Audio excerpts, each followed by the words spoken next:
topic is how to start a conversation with anyone in English.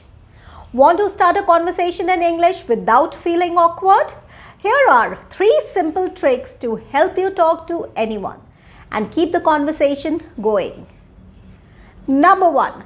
Ask open-ended questions. Instead of asking something like, "Do you like movies?" Try, "What kind of movies do you enjoy?" This gives the other person more to talk about and makes the conversation flow.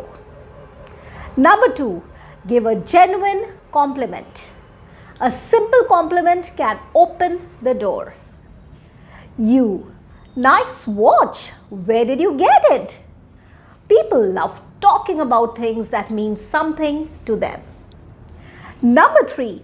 Talk about what you share. Use a situation about you. For example, have you tried coffee here? It's natural and helps you connect instantly. Conclusion. Try these 3 tips today and let me know how your conversations go. Happy learning!